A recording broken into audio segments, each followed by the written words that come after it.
Diddy is not having a good run. He keeps on fighting to get out of jail, but they keep on saying, absolutely not, you are staying in there.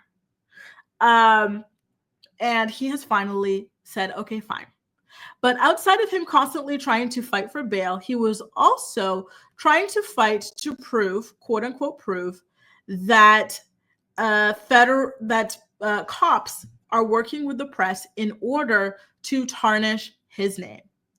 But a judge actually said, no, Diddy, you have not carried your burden of proof that the government had been leaking sensitive materials to the press. And what he's talking about specifically is that video of him stomping out his then girlfriend, Cassie Ventura. Cassie has since told us that in that video, she was trying to escape a freak off. She said there were strippers in the room. The lube was getting ready. Everything was just disgusting. And he went to go ahead and shower, I guess, before the freak off situation. And she wanted to escape while he was in the shower. And he heard her leaving, or maybe someone signaled that she was leaving.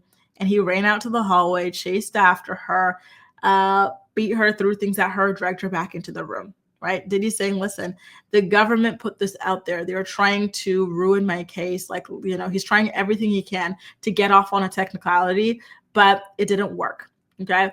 Now, this is a quote from the judge's ruling.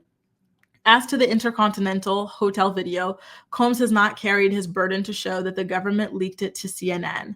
Combs argues that the most likely source of the leak is the government, but he doesn't point to any sound basis for this conclusion.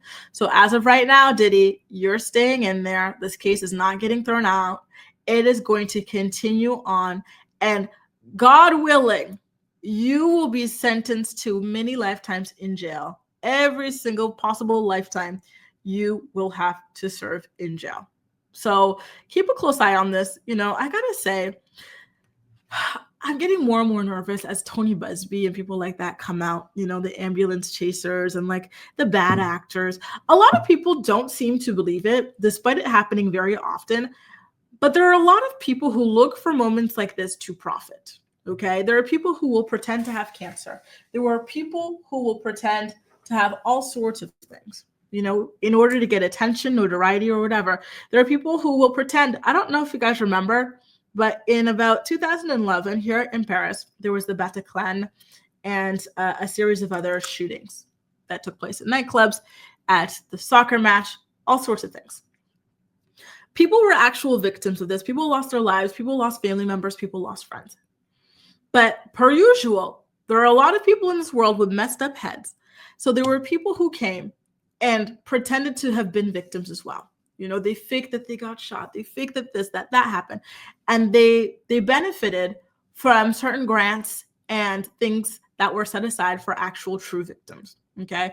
So I'm very, very scared that people like Tony Busby, people who want to make a quick buck selling things to TMZ or CNN or whatever might ruin this case. But I'm continuing to stay hopeful that does not happen. I really, truly want for Diddy to stay behind bars.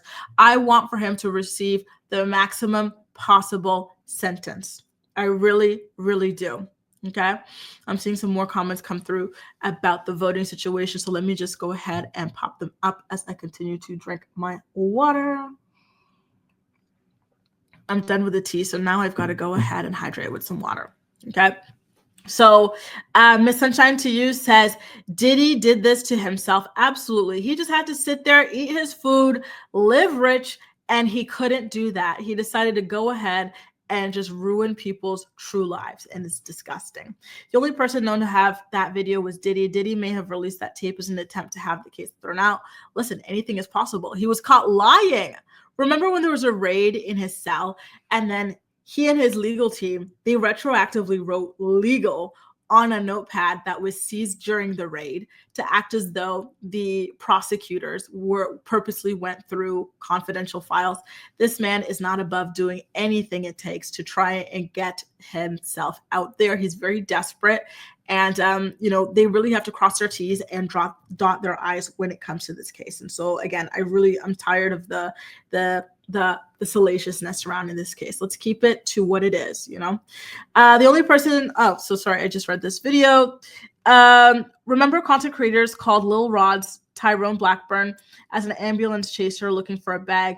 Those same content creators are mute after Diddy was arrested. Lil Rod's attorney Tyrone Blackburn just won a case for Tyrone.